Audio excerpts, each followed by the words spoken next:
Adventure ni Mon TV Part 4 Sagada.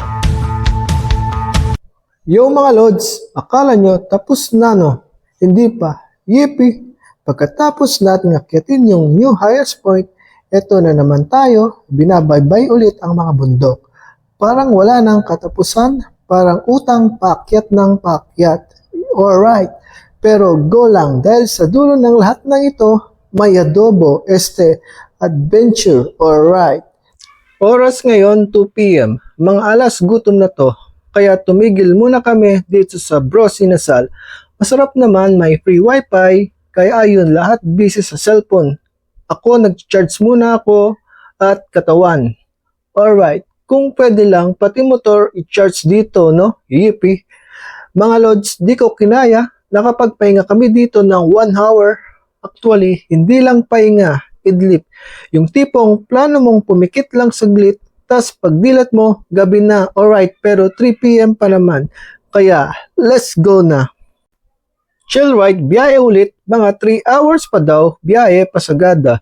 Kaya, chill ride lang muna. Iba talaga ang vibes dito sa bundok.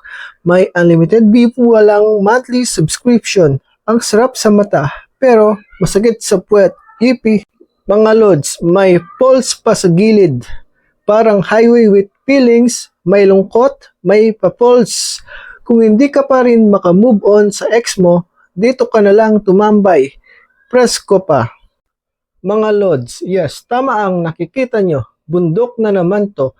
Papunta na tayo sa Sagada, Mountain Province at habang binabaybay natin ng mga pakyat at pababa na mas pababa ang gas ko. Grabe ang view. Ang tanong, maaabot pa ba tayo ng signal?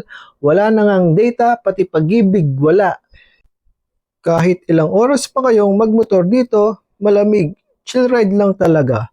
Hindi kayo pagpapawisan, kaya enjoy na enjoy ako dito. Alright, let's go. May road tunnel pa sa daan. Here we go. Go lang ng go dahil sa dulo ng lahat ng ito may adobo. Adventure, alright.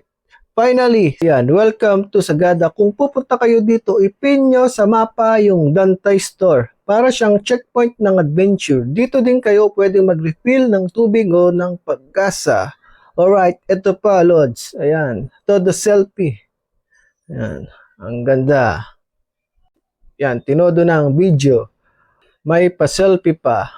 Okay, finally, dito na kami sa sentro ng Sagada. Lahat ng tourist spot ay malapit dito. Bago ang lahat, naligo muna kasi baka may ma-offend tayong lamok mamaya. Tapos, diretso sa kainan kasi gutom na gutom na. Alam mo yung tipong pati menu ng karinderya, gusto mo nang kainin. Yippee! Good night mga Lods! Kain muna kami. Pahinga muna tayo. Bukas ulit may panibagong adventure na naman sa vlog na to. Kaya see you tomorrow sa next vlog. Don't forget to like, share at syempre mag-subscribe na kayo kay Mon TV. Peace out!